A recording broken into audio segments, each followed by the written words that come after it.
Hello दोस्तों, नमस्कार। GK Educare point में आपका स्वागत है। दोस्तों, आज हम लोग मध्यकालीन भारत से जुड़े हुए एक टॉपिक को पढ़ेंगे। वो टॉपिक है मराठों का उत्कर्ष। चलिए, इनसे जुड़े हुए जो महत्वपूर्ण तथ्य दिए गए हैं उन तथ्यों को एक एक करके देखते हैं। चलिए शुरू करते हैं। मराठों का उत्कर्ष। मराठा साम्राज्य का संस्थापक शिवाजी थे। मराठा साम्राज्य के संस्थापक शिवाजी थे। शिवाजी का जन्म 6 अप्रैल 1627 ईस्वी में सिवनेर दुर्ग यानी जुन्नार के समीप में हुआ था। तो मराठा साम्राज्य की जो स्थापना की है वो शिवाजी के द्वारा की गई है और इनका जन्म जो है सिवनेर दुर्ग में हुआ था। शिवाजी के पिता का नाम शाहजी भोसले और माता का नाम जीजाबाई था। शाहजी भोसले की दूसरी पत्नी का नाम तुक्काबाई मोहिते था। शाहजी भोसले के दूसरी पत्नी का नाम तुक्काबाई मोहिते था और शिवाजी के गुरु कोंडदेव थे। आध्यात्मिक क्षेत्र में शिवाजी के आचरण पर गुरु रामदास का काफ़ी प्रभाव था। अध्यात्म के क्षेत्र में शिवाजी के आचरण पर गुरु रामदास यानी गुरु रामदास ने ही उसे आध्यात्मिक ज्ञान दिया था शिवाजी को। शिवाजी का विवाह साईबाई निम्बालकर से 1640 ईस्वी में हुआ था। शाहजी ने शिवाजी को पूना की जागीरें प्रदान कर स्वयं बीजापुर रियासत में नौकरी कर ली थी।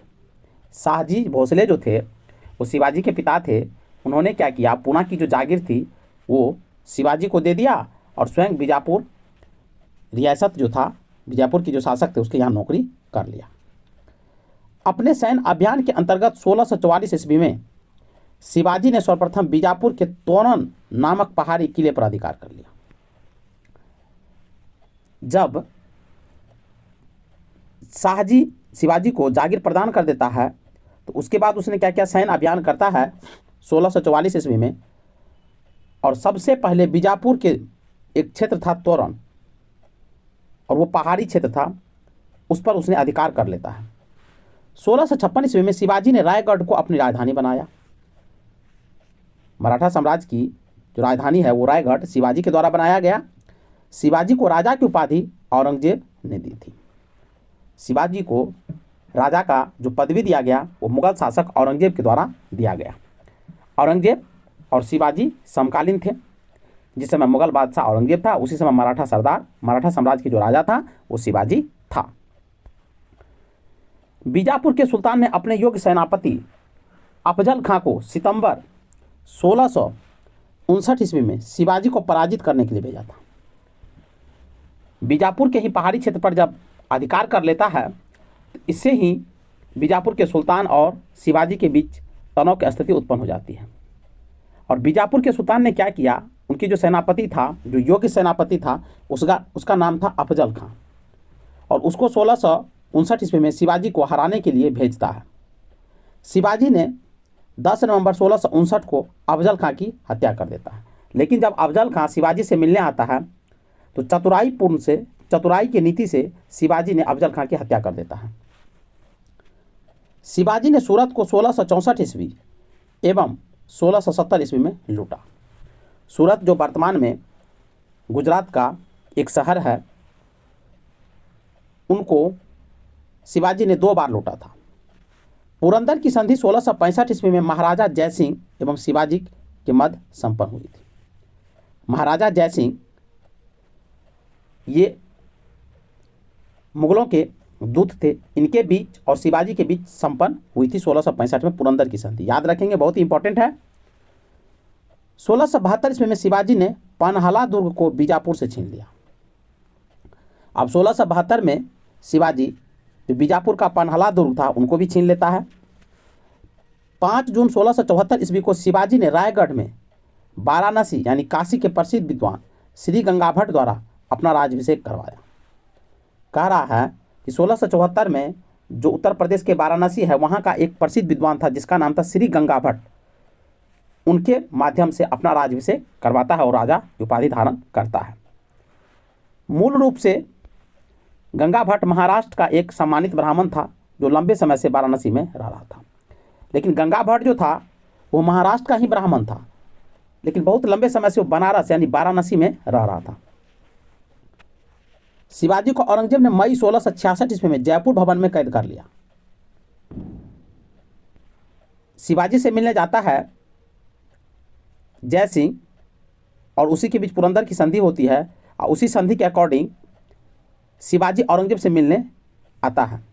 और जब औरंगजेब से मिलने आगरा आता है तो औरंगजेब आदेश देता है इसे कैद कर लिया जाए, तभी उसे जयपुर के भवन में कैद करके रख लिया जाता है। ये प्रश्न भी पूछे गए हैं, जब औरंगजेब से मिलने शिवाजी आता है तो शिवाजी को कैद करके किस भवन में रखा गया था, तो जयपुर भवन में कैद करके रखा गया था, जहाँ से वह 16 अगस्त 1666 में भाग निकला और उस भवन से वह चालाकी से 16 अगस्त 1666 ईस्वी को भाग जाता है।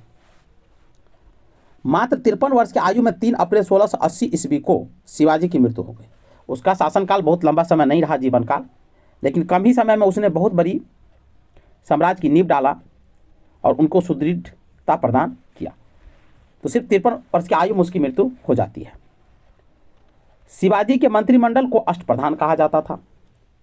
शिवाजी की सहायता करने के लिए उसने मंत्रिमंडलीय व्यवस्था अपना बनाया था और उस व्यवस्था को अष्टप्रधान कहा जाता था। अष्टप्रधान में पेशवा का पद सर्वाधिक महत्वपूर्ण एवं सम्मान का होता था।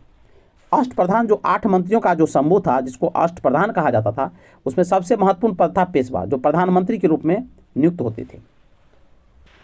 शिवाजी ने दरबार में मराठी को भाषा के रूप में प्रयोग किया। मराठी भाषा का प्रयोग शिवाजी के द्वारा किया गया राजकीय भाषा के रूप में। शिवाजी के सेना 3 महत्वपूर्ण भागों में बटा हुआ था, जिसमें था पागा सेना, सिलहदार और पैदल। पागा सेना वह होता था जो नियमित घुड़सवार सैनिक जो होती थी उसको पागा सेना कहा जाता था, और अस्थायी घुड़सवार सैनिक जो होती थी उसको सिलहदार कहा जाता था, और पैदल यानी पैदल को पैदल सेना कहा जाता था।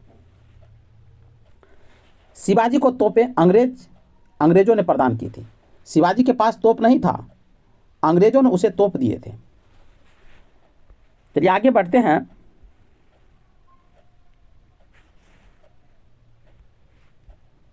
शिवाजी की कर व्यवस्था मलिक अंबर की कर व्यवस्था पर आधारित था, यानी मलिक अंबर की जो टैक्स सिस्टम था उसी पर शिवाजी की कर व्यवस्था आधारित थी। शिवाजी ने रस्सी द्वारा माप की व्यवस्था के स्थान पर काठी एवं मानक छड़ी के प्रयोग को आरंभ किया था। शिवाजी ने 1679 में अनाजी दत्तों द्वारा व्यापक भूमि सर्वेक्षण करवाया था। अनाजी दत्तों को आदेश दिया था कि भूमि का सर्वेक्षण किया जाए और उस पर टैक्स सर्वेक्षण के अकॉर्डिंग लगाया जाए। शिवाजी के समय कुल उपज का 33% भाग राजस्व के रूप में वसूला जाता था, जो बढ़कर 40% हो गया। शिवाजी जो टैक्स सिस्टम लगाया था, शुरू में तो वह 33% भाग जो है टैक्स के रूप में वसूल करता था, लेकिन बाद में वह बढ़ करके 40% तक हो गया था। शिवाजी ने मुगल व्यापारिक केंद्र सूरत को 2 बार 1664 एवं 1670 ईस्वी में लूटा था। शिवाजी सूरत को इसलिए लूटा कि मुगल शासक जो थे, मुगल साम्राज्य जो था, उनका व्यापारिक केंद्र था सूरत। आज भी वहाँ पर टेक्सटाइल इंडस्ट्री काफ़ी फल फूल रहा है। साड़ी का बहुत बड़ा मार्केट है सूरत, और जो गुजरात में है।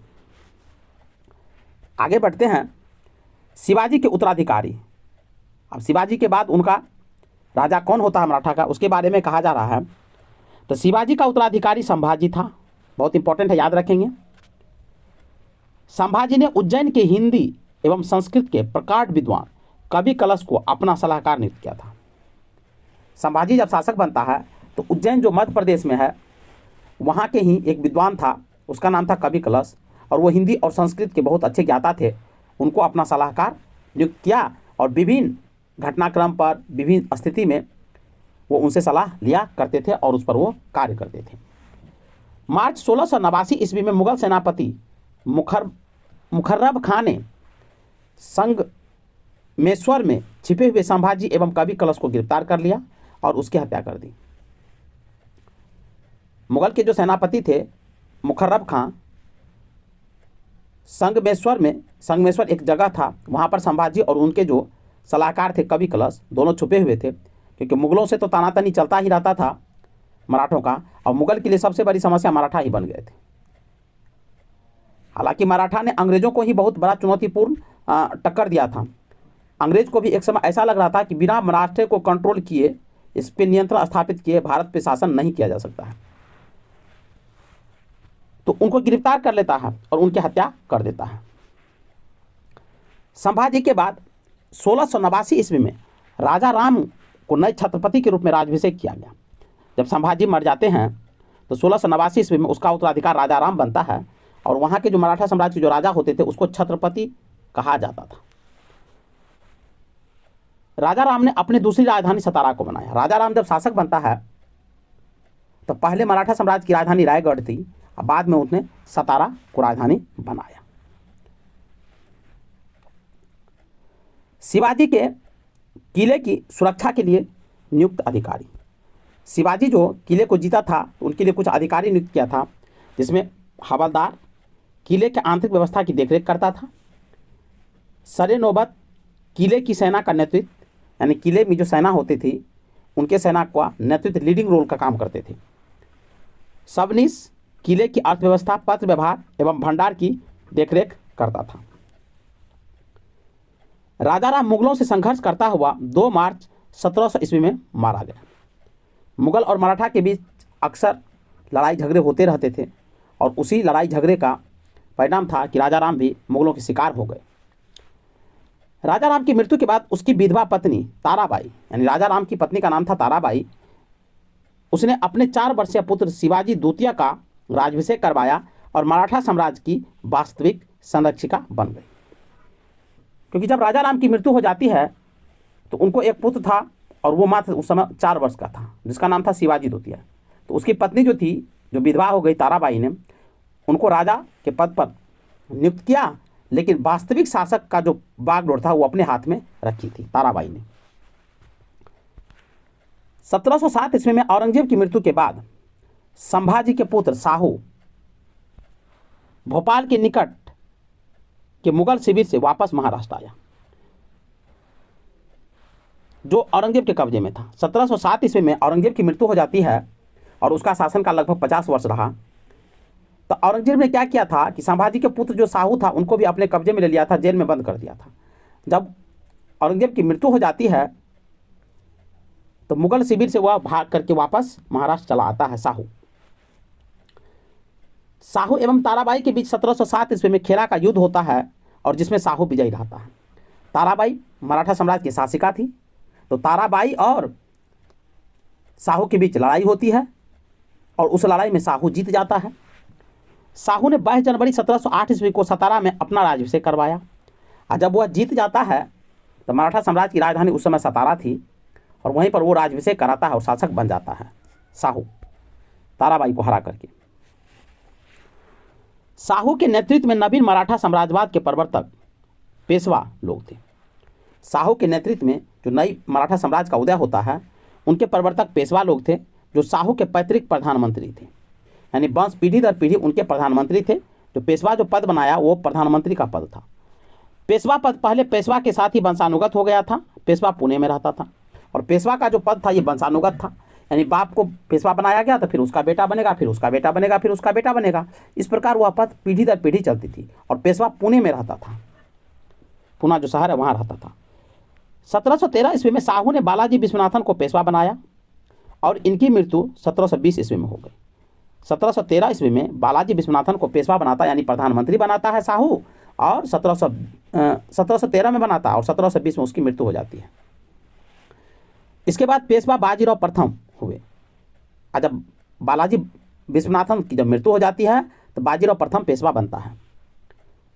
पेशवा बाजीराव प्रथम ने मुगल साम्राज्य की कमजोर हो रही स्थिति का फायदा उठाने के लिए साहू को उत्साहित करते हुए कहा कि आओ हम इस पुराने वृक्ष के खोखले तने पर प्रहार करें, शाखाएं तो स्वयं गिर जाएगी। हमारे प्रयत्नों से मराठा पताका कृष्णा नदी से अटक तक फहराने लगेगी।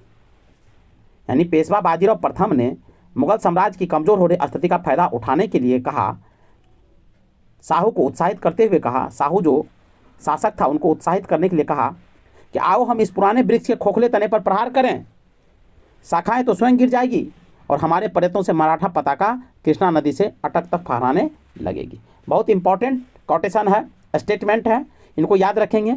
आईएएस के एग्जाम में ये कई बार पूछे गए हैं, किसने किसके लिए कहा था, इस तरह से पूछे गए हैं।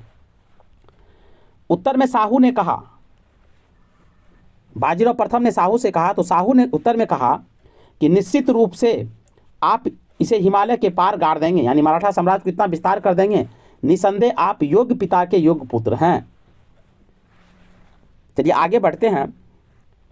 पालखेरा का युद्ध 7 मार्च 1728 ईस्वी बाजीराव प्रथम एवं निजामुल मुल्क के बीच हुआ, जिसमें निजाम की हार होती है। पालखेरा का युद्ध जो होता है 1728 में बाजीराव प्रथम जो पेशवा था और निजामुल मुल्क के बीच होता है, जो दक्षिण भारत के साम्राज्यों के शासक थे।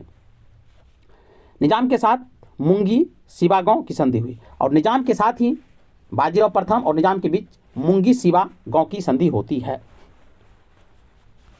दिल्ली पर आक्रमण करने वाला प्रथम पेशवा बाजीराव प्रथम था, याद रखेंगे, जो प्रधानमंत्री पद पर था। जो दिल्ली पर आक्रमण करने वाला जो प्रथम पेशवा था उसका नाम था बाजीराव प्रथम। पूछे जाते हैं प्रश्न, जिसने 29 मार्च 1737 को दिल्ली पर धावा बोला था।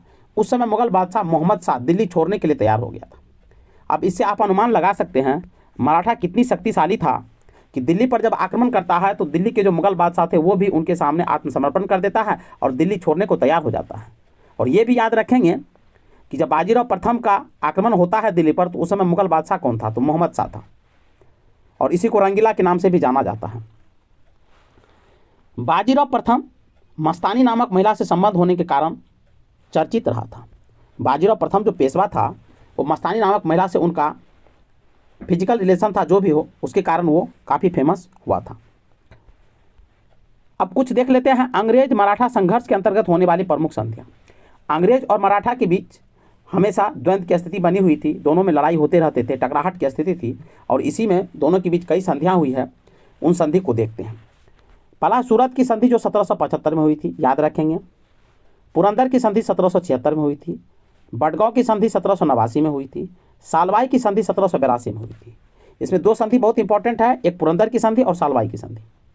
बसिन की संधि 1802 में हुई थी। देवगांव की संधि 1803 में हुई थी। सुरजी अर्जुन गांव की संधि 1803 में हुई थी। राजपुर घाट की संधि 1804 में हुई थी। नागपुर की संधि 1816 में हुई थी। ग्वालियर की संधि 1817 में हुई थी और पूना की संधि 1817 में हुई थी। और मंदसौर की संधि 1818 में हुई थी। और ये सभी संधियां मुगल और मराठों के बीच, अंग्रेज और मराठों के बीच हुई थी। ये सभी संधियां अंग्रेज और मराठों के बीच हुई थी।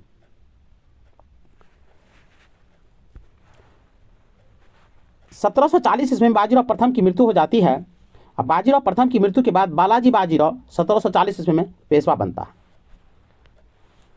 1750 ईस्वी में संगोला संधि के बाद पेशवा के हाथ में सारे अधिकार सुरक्षित हो गए। 1750 में संगोला संधि होती है और उसके बाद पेशवा के हाथ में सारे अधिकार संरक्षित हो जाते हैं। बाजीराव को नाना साहब के नाम से भी जाना जाता है। इंपॉर्टेंट है, बालाजी बाजीराव को नाना साहब के नाम से जाना जाता था।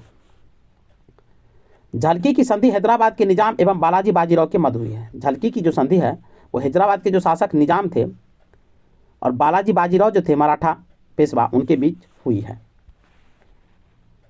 बालाजी बाजीराव के समय में ही पानीपत का तृतीय युद्ध होता है और जो 14 जनवरी 1761 को हुआ था, जिसमें मराठों की हार हुई थी। पानीपत के 3 युद्ध हुए हैं और तृतीय युद्ध जो हुआ है वो बालाजी बाजीराव और मराठों के बीच हुई थी। बाजीराव के बीच हुआ था 1761 ईस्वी में और उसमें मराठों की हार हो जाती है। इस हार को नहीं सह पाने के कारण बालाजी की मृत्यु 1761 ईस्वी में हो गई थी और ये पानीपत के तृतीय युद्ध में बालाजी की मृत्यु हो जाती है। यानी वो इस दर्द को सह न पाए जिसके कारण बालाजी जो पेशवा थे उनकी मृत्यु हो जाती है, शोक के कारण। माधवराव नारायण प्रथम 1761 ईस्वी में पेशवा बनता है और इसने मराठों की खोई हुई प्रतिष्ठा को पुनः प्राप्त करने का प्रयास करता है। जब बालाजी बाजीराव की मृत्यु हो जाती है तो उसके बाद माधवराव नारायण पेशवा बनता है और वह जो पेशवा की स्थिति कमजोर हो गई थी उनको पुनः वो स्थापित करने का प्रयास करता है। माधवराव ने ईस्ट इंडिया कंपनी की पेंशन पर रह रहे मुगल बादशाह शाह आलम द्वितीय को पुनः दिल्ली की गद्दी पर बैठाया। माधवराव ने ईस्ट इंडिया कंपनी ने जो मुगल बादशाह शाह आलम द्वितीय को पेंशन दे करके एक पेंशनर बना दिया था, उनको पुनः दिल्ली की गद्दी पर बैठाने का प्रयास किया। मुगल बादशाह अब मराठों का पेंशन भोगी बन गया। मुगल बादशाह अब मराठों का पेंशन भोगी बन गया। तो मुगल बादशाह एक तरह से मुगल जो है मराठों के सामने आत्मसमर्पण कर दिया। पेशवा नारायण राव 1772 से 73 ईस्वी की हत्या उसके चाचा रघुनाथ राव के द्वारा कर दी गई थी। पेशवा नारायण राव जो थे उनकी हत्या उनके चाचा रघुनाथ राव जो था वह कर देता है। पेशवा माधवराव नारायण की अल्प आयु के कारण मराठा राज की देखरेख 12 भाई सभा नाम के 12 सदस्यों की एक परिषद करती थी और इस परिषद के दो महत्वपूर्ण सदस्य थे। एक था महादजी सिंधिया एवं नाना फडणवीस। नाना फडणवीस का मूल नाम बालाजी जनार्दन भानु था। अंग्रेज जेम्स ग्रांट डफ ने इन्हें मराठों का मैकियावेली कहा है। बहुत इंपॉर्टेंट है। नाना फडणवीस जो था उसका मूल नाम बालाजी जनार्दन भानु था। अंग्रेज जो अधिकारी थे जेम्स ग्रांट डफ, उसने इसको मराठों का मैकियावेली कहा था। अंतिम पेशवा राघोबा का पुत्र बाजीराव द्वितीय था, जो अंग्रेजों की सहायता से पेशवा बना था। मराठों के पतन में सर्वाधिक योगदान इसी का था। यानी बाजीराव द्वितीय के शासनकाल में ही मराठा का पतन हो रहा था। यह सहायक संधि स्वीकार करने वाला प्रथम मराठा सरदार था। यानी बाजीराव द्वितीय ने ही अंग्रेजों से सहायक संधि स्वीकार कर लिया था और सहायक संधि का एक महत्वपूर्ण पक्ष था कि जो सहायक संधि स्वीकार कर लेगा वो कोई भी जो प्रशासनिक कार्य करेगा तो विदाउट अंग्रेज के परमिशन के नहीं करेगा। और सहायक संधि स्वीकार करने के बाद अंग्रेज का एक अधिकारी उनके केंद्र में स्थापित कर दिया जाता था। यानी राजा के आसपास वो रहता था और सारी सूचना वो अंग्रेजों को पहुंचाते रहता था। 1776 में पुरंदर की संधि होती है और इसके तहत कंपनी ने रघुनाथ राव का समर्थन को वापस ले लिया।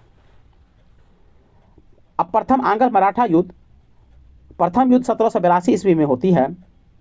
प्रथम आंग्ल मराठा युद्ध, यह युद्ध अंग्रेज और मराठों के बीच होता है 1782 ईस्वी में और इसी के तहत अंग्रेज और मराठों के बीच सालवाई की संधि के साथ खत्म होता है। यानी सालवाई की संधि हो जाती है और युद्ध खत्म हो जाता है। द्वितीय आंग्ल मराठा युद्ध 1803 और 5 ईस्वी में होता है। इसमें भोसले नागपुर ने अंग्रेजों को चुनौती दी। नागपुर में जो शासन भोसले वंश कर रहे थे उसने अंग्रेजों को चुनौती देता है और इसके फलस्वरूप 7 सितंबर 1803 ईस्वी को देवगांव की संधि होती है। तृतीय आंग्ल मराठा युद्ध 1817 से 19 ईस्वी में हुआ और इस युद्ध के बाद मराठा शक्ति और पेशवा के वंशानुगत पद को समाप्त कर दिया गया। तृतीय आंग्ल मराठा युद्ध के बाद ही पेशवा का जो वंशानुगत पद था, यानी पीढ़ी दर पीढ़ी जो चल रहा था वो पद पेशवा का, उनको समाप्त कर दिया जाता है। पेशवा बाजीराव द्वितीय ने कोरेगांव एवं अष्टी के युद्ध में हारने के बाद फरवरी 1818 ईस्वी में मैलकम के सम्मुख आत्मसमर्पण कर दिया। अंग्रेज ने पेशवा के पद को समाप्त कर बाजीराव द्वितीय को पुणे से हटाकर कानपुर के निकट बिठूर में पेंशन पर जीने के लिए भेज दिया। यानी तृतीय जो आंग्ल मराठा युद्ध होता है उसमें अंग्रेज की जीत हो जाती है और उसने क्या किया, बाजीराव द्वितीय जो पेशवा थे उसे पुणे से हटा करके उसके कानपुर भेज देता है और उसे पेंशन देता है और वहीं पर जहां 1853 ईस्वी में उसकी मृत्यु हो जाती है। अब चलिए महाराष्ट्र से जुड़े हुए जो प्रमुख संत है उनको देखते हैं। कह रहा है महाराष्ट्र के प्रमुख संत,